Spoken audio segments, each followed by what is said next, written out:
Siamo quindi arrivati a questa nostra terza puntata di introduzione ai principi fondamentali dello Dzogchen, soprattutto secondo il cammino e la tradizione dello Yunjun Bon, quindi del Bon eterno, della religione pre-buddista del Tibet. Abbiamo visto sino ad ora quelli che sono gli elementi salienti per quello che riguarda un pochino la storia dello Dzogchen all'interno della storia della religione Bon. Abbiamo visto quelli che sono gli aspetti fondamentali a livello filosofico con la distinzione tra mente, natura della mente, quali sono gli aspetti fondamentali di questa natura della mente che abbiamo visto essere caratterizzata da questi tre elementi, aspetti che sono quindi la vacuità, la chiarezza e l'energia. E a questo punto, in questa terza parte, noi tratteremo soprattutto degli aspetti che riguardano il modo in cui i fenomeni si manifestano, secondo il punto di vista dello Dzogchen, e soprattutto cercheremo anche di indagare, ma in maniera veramente superficiale, molto sommaria, giusto per dare delle informazioni, soprattutto per le persone che sono interessate a questo cammino, che sono curiose e che sono motivate a saperne di più su quelli che sono proprio gli aspetti proprio della meditazione e delle fasi della meditazione nello Dzogchen. Per quello che riguarda quindi il modo attraverso cui i fenomeni si manifestano, quella che normalmente in filosofia verrebbe chiamata la fenomenologia, possiamo dire questo, ed è un elemento di base importante che ritroviamo nello Dzogchen, ma che troviamo anche ad esempio nella dimensione dell'Advaita o dello shivaismo, soprattutto dello shivaismo non duale, soprattutto quindi quello che si è sviluppato in area Kashmir nel passato. Ed è questo il punto fondamentale. Quando si parla di manifestazione dei fenomeni abbiamo una convergenza per cui due piani si sovrappongono tra il modo attraverso cui si manifestano i cosiddetti fenomeni esterni a noi e il modo in cui si manifestano i fenomeni all'interno di noi e noi stessi. Quindi nella visione, in queste visioni, in questi cammini che sono dei cammini non duali, c'è un incrocio e c'è una convergenza permanente tra il modo in cui si manifesta il cosiddetto microcosmo, cioè l'essere umano, e il modo in cui e i fenomeni che hanno luogo all'interno dell'essere umano, quindi i nostri pensieri, le nostre emozioni, e il modo in cui invece si manifesta il mondo esterno. Tutti e due, entrambi, questi doppi, apparentemente doppi binari, in realtà seguono una linea unica, per cui non è possibile scindere l'esterno dall'interno, il modo di manifestarsi all'interno di noi delle cose e il modo esterno. Perché? Perché semplicemente l'una, l'esterno è lo specchio dell'interno e soprattutto l'interno è lo specchio dell'esterno. Questi due aspetti sono tra loro intimamente connessi. Fatta questa premessa necessaria, noi possiamo dire che la condizione primordiale della mente, che è chiamata nello Dzogchen la base, Zi, questa base che è quindi lo stato naturale e che potremmo dire, se noi ci ricordiamo nella prima puntata abbiamo parlato del modo in cui si manifestano gli insegnamenti dello Dzogchen, abbiamo visto che hanno origine nella dimensione assoluta della realtà che è il Dharmakaya, quindi l'assoluta vacuità, condizione vacuità primordiale. Ebbene, dalla base i fenomeni, abbiamo visto perché la vacuità è anche chiarezza ed è anche energia, quindi questi fenomeni al di fuori di una condizione che non possiamo collocare né nello spazio né nel tempo, non c'è una cronologia, un momento preciso storico in cui questo vuoto ha cominciato, questa dimensione primordiale vacua ha cominciato a manifestare i fenomeni. Non è così, questa manifestazione spontanea avviene al di fuori di queste coordinate riduttive, ma per noi importanti nella nostra esistenza quotidiana di spazio e tempo. Diciamo che in un momento al di fuori dello spazio e del tempo, la base quindi comincia a manifestare e manifesta fenomeni in maniera incessante. Questi fenomeni, proprio per quello che abbiamo detto, stiamo parlando di un cammino di pratica non duale, che quindi si fonda su una visione non dualistica, di opposizione tra interno e esterno, quindi significa che questa manifestazione, potremmo dire, avviene simultaneamente all'interno di noi, della nostra parte di noi al di fuori dello spazio e del tempo, e esternamente, perché abbiamo detto ognuno è riflesso, ognuno di questi due aspetti è riflesso dell'altro. L'interno è riflesso dell'esterno, l'esterno è riflesso dell'interno. Quindi questa manifestazione che ha luogo e che è incessante, nella sua totalità potremmo dire che è chiamata in quello che nel nella terminologia filosofica dello Dzogchen è la sfera unica, questa è la sfera unica della realtà. Allora, quello che a noi ci interessa quindi che in che maniera questa base, questo Zi, la base primordiale, manifesta.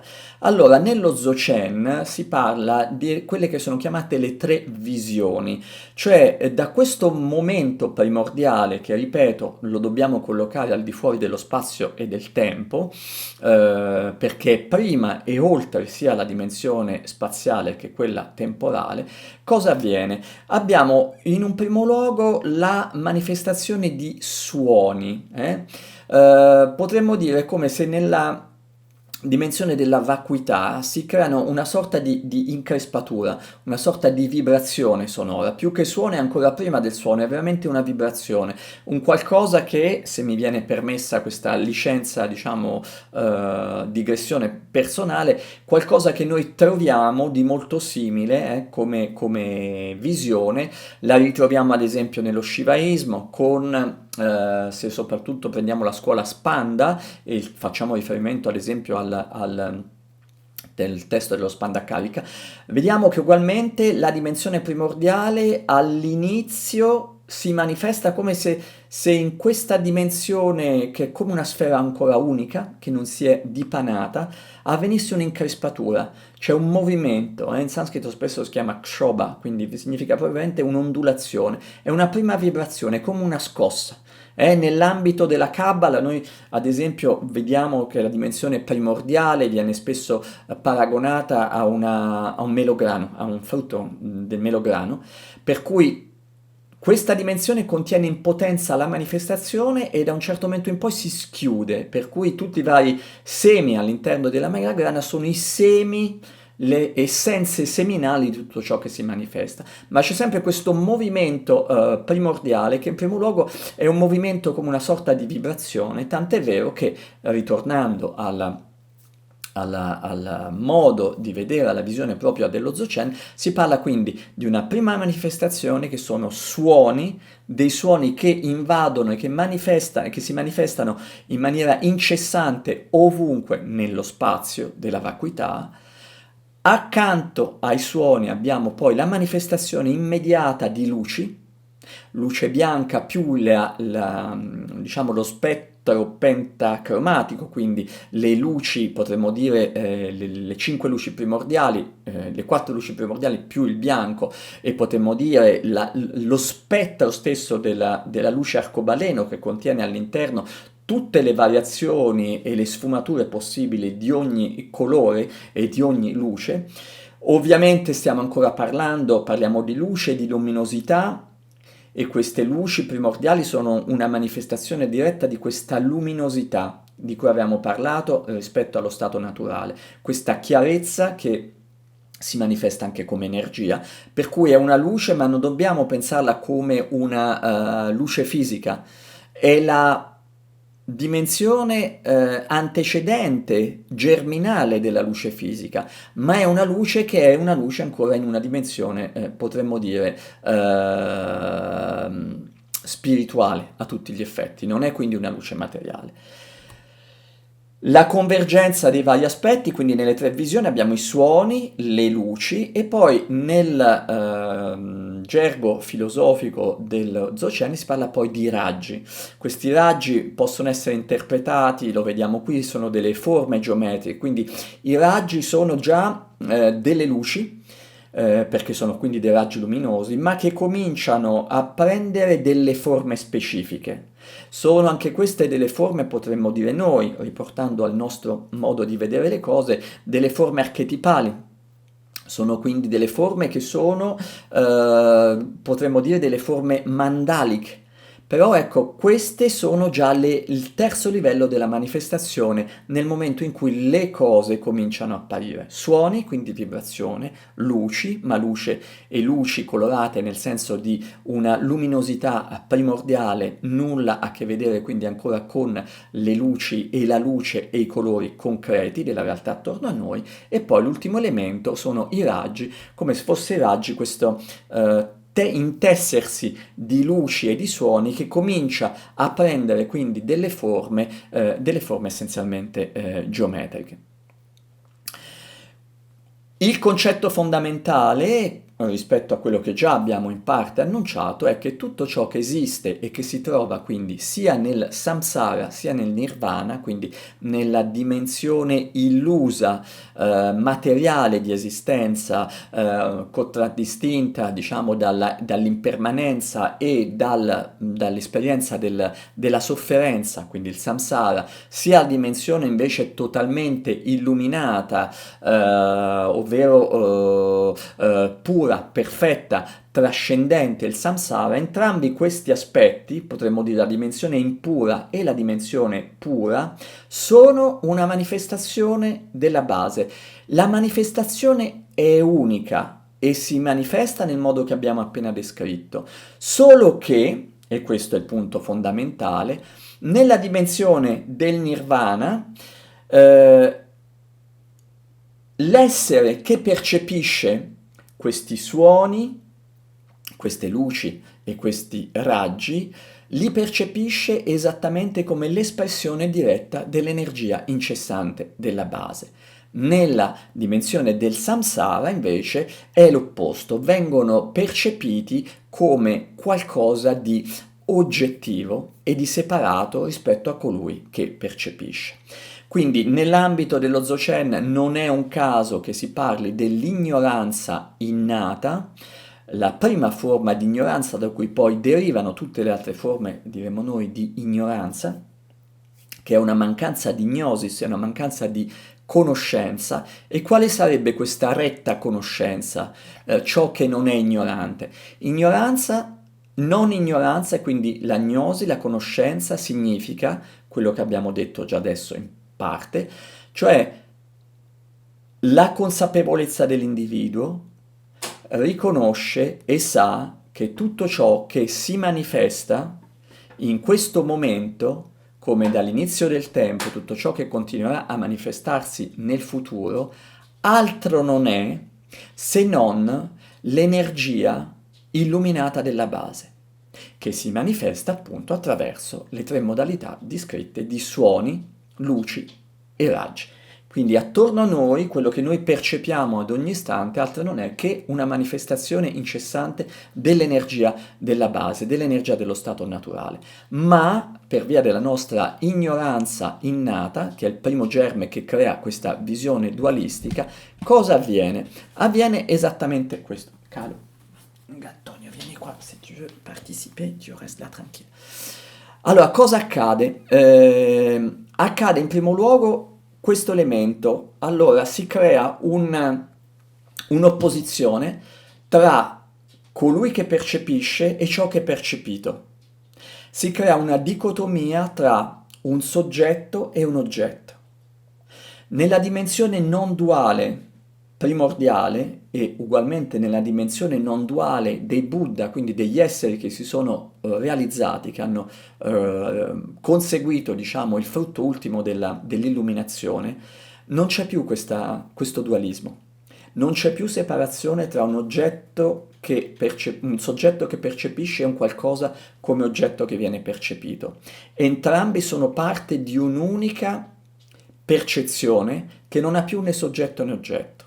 Invece nell'ambito dell'ignoranza, ed è così potremmo dire che nasce il samsara, sempre al di fuori dello spazio del tempo, non possiamo collocare un momento preciso in cui il samsara, quindi questa ignoranza e il mondo materiale colmo di sofferenza, si è manifestato. Dobbiamo riportarlo ad un illo tempore, un momento in cui è accaduto, ma non possiamo, come si dice, precisarlo all'interno della scala cronologica del tempo, o almeno del tempo secondo le nostre coordinate. Quindi, primo elemento dell'ignoranza, un qualcuno si sente un qualcuno e si sente separato rispetto a un qualcosa che non è più se stesso. Questa è la prima forma di ignoranza. Quindi cosa significa? Che i fenomeni vengono separati, i fenomeni vengono percepiti come qualcosa di separato dal nostro stato naturale, dalla nostra natura della mente. Quindi non sono più il riflesso spontaneo della nostra natura illuminata, ma sono percepiti come qualcosa di distante, di differente. In questo senso è come se questa dicotomia che viene a crearsi tra soggetto e oggetto cosa fa? Fa sì che di colpo questa incessante intreccio infinito, libero, potremmo dire immotivato perché è totalmente giocoso, di suoni, luci e raggi, è come se cominciasse questo intreccio a solidificarsi. E l'intreccio che si solidifica non è più fluido e pian piano questo intreccio si trasforma nella consapevolezza, nella coscienza dell'individuo in una vera e propria rete. E pian piano noi rimaniamo imprigionati in questa rete e più ne rimaniamo imprigionati, più diventa solida, più noi la percepiamo in maniera solida, più ci imprigiona ed ecco il circolo, il circuito, il circolo vizioso che poi ci porta a essere totalmente identificati con la realtà del samsara e a percepire il mondo attorno a noi non più un mondo di manifestazione propria delle tre visioni, quindi suoni, luci e raggi, ma un mondo fatto di oggetti, fatto di cose solide, dure e differenti da noi.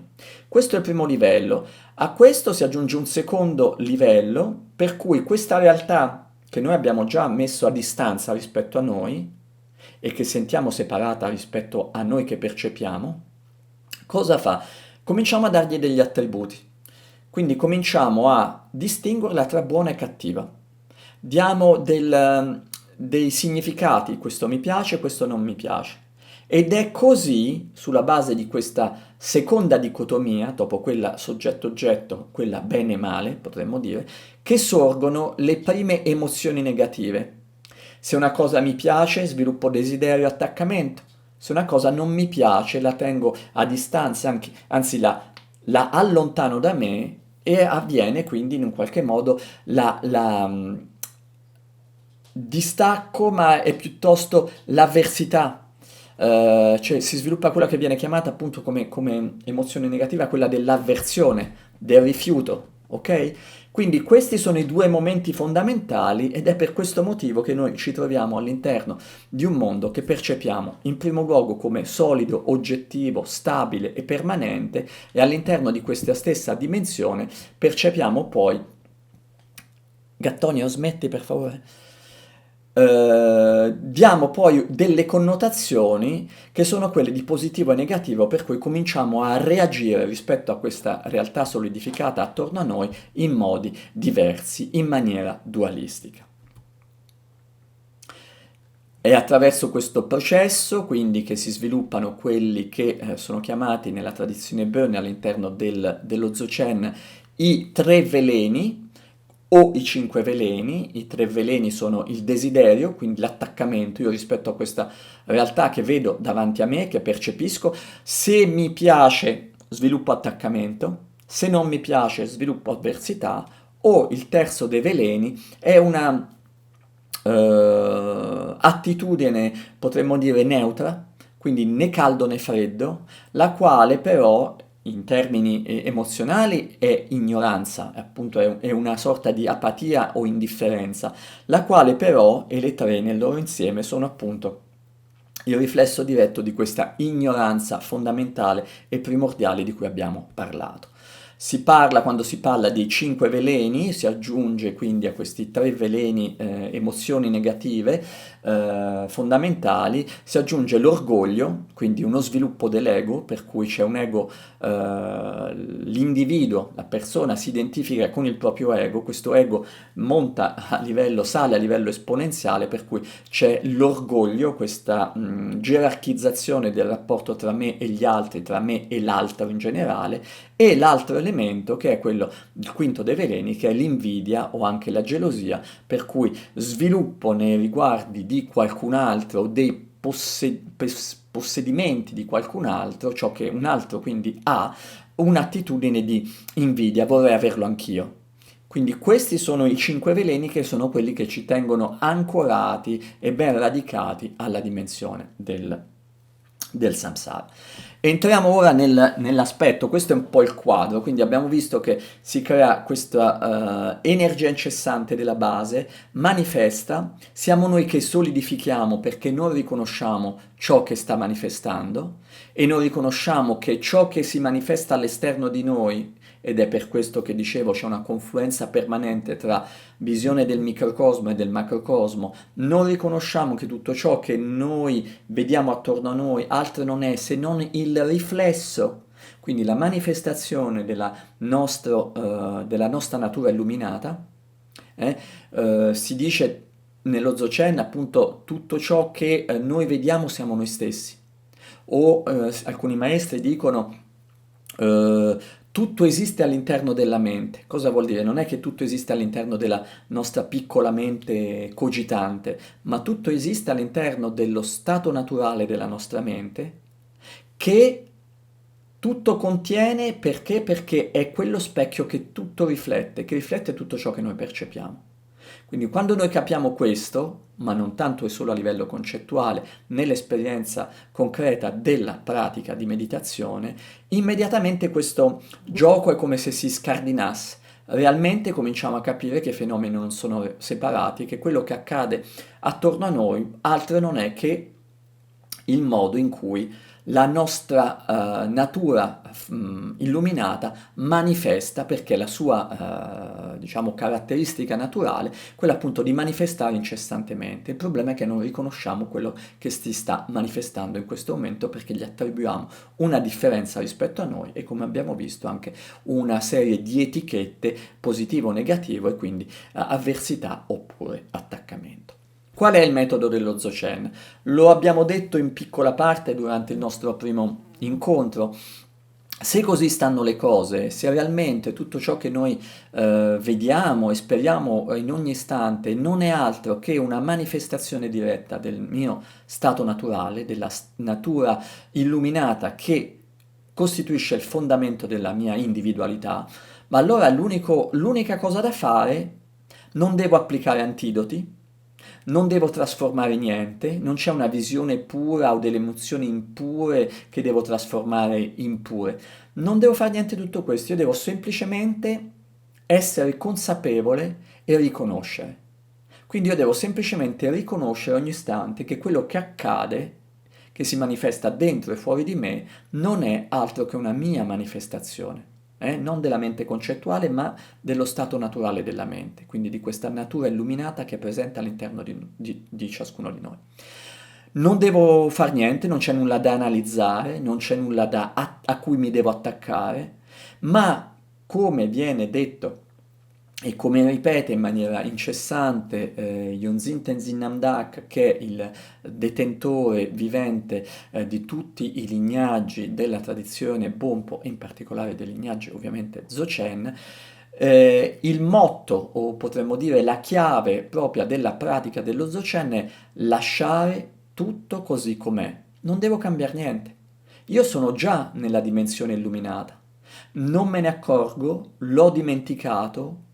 Perché? Perché ho dimenticato che tutto quello che sto vedendo già mi appartiene, non nel senso di possesso, ma è semplicemente un'espressione del potenziale intrinseco della mia natura illuminata. Quindi se io lascio le cose così come sono e permetto quindi alla base di produrre, di continuare a produrre incessantemente quello che ha sempre fatto e che continuerà a fare, quindi io non creo più un filtro, non creo più un ostacolo, ma divento uno specchio limpido, allora a questo punto ritorno immediatamente a rimettermi in contatto con la mia condizione primordiale, quella che esisteva prima che questa ignoranza fondamentale fosse e venisse a manifestarsi.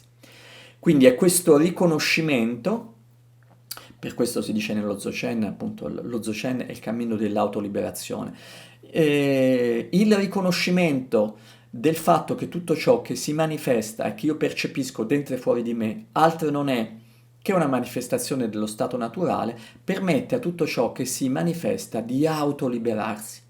Cioè si manifesta esattamente come è, come dovrebbe essere e come è sempre stato.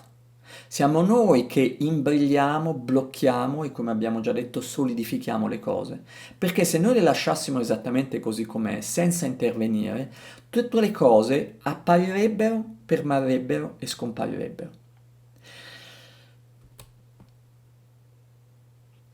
Non è un caso che nell'ambito dello Dzogchen si parla spesso, e ne abbiamo un po' parlato nel corso del primo dei nostri incontri, proprio della metafora del cielo e delle nuvole.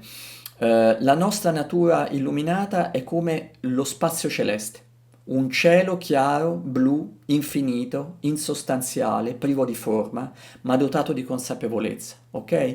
All'interno di questa dimensione non duale appaiono le nuvole, che sono i nostri pensieri, sono le nostre emozioni, sono anche i fenomeni esterni con cui noi intratteniamo appunto questa doppia modalità mi piace non mi piace di attaccamento o di rifiuto. Ma se noi semplicemente sapessimo e ci ricordassimo a ogni istante che noi siamo semplicemente il cielo e quindi se passa una nuvola la posso accogliere e più la accolgo e più la osservo senza intervenire, più la nuvola stessa fa quello che fa ogni nuvola, appare dal nulla, potremmo dire, dal vuoto primordiale. Una nuvola, l'avete visto nel cielo, alle volte non c'è niente in cielo, poi di colpo comincia a formarsi una nuvola, poi si ingrandisce, ma se lasciamo le cose così come sono, la loro normale traiettoria è quella di apparire, dimorare, esistere per un certo periodo di tempo e poi scomparire di nuovo. E tutto questo gioco, poco importa se sono nuvole bianche, cioè quindi pensieri, emozioni positive o nuvole scure, poco cambia, quindi negative. Il decorso, la strada è sempre la stessa. E dal punto di vista del cielo non c'è né bianco né nero, ma c'è semplicemente un apparire e scomparire di nuvole che il cielo è ben consapevole che ha al suo interno, non sono esterne al cielo. È lo spazio, tutto è contenuto nello spazio e lo spazio infinito contiene tutto e nulla può accadere o manifestarsi fuori dallo spazio. Non esistono fenomeni fuori dallo spazio, ma se io mi identifico e so e riconosco, e questo è proprio lo scopo della meditazione, che la mia natura ultima è soltanto spazio infinito, soffuso, quindi impregnato di consapevolezza, posso avere il massimo agio e la totale libertà di lasciare apparire tutto ciò che appare senza problemi per me. Perché? Perché l'abbiamo detto, io sono vuota consapevolezza. E quindi tutto ciò che appare all'interno non mi tocca. Perché? Perché anche questo l'abbiamo già detto e vedete tutti i fili in un qualche modo tutti i vari punti convergono, è un disegno è molto semplice e profondo quello dello Dzogchen, ma ogni elemento poi richiama agli altri elementi, è un insieme perfettamente organico. Qual è questo aspetto? L'aspetto è vacuità, chiarezza ed energia, quindi non c'è niente che può manifestarsi al di fuori dello stato naturale e quindi è normale che tutto ciò che si manifesta altro non è che un riflesso della mia condizione primordiale. Questo è importante.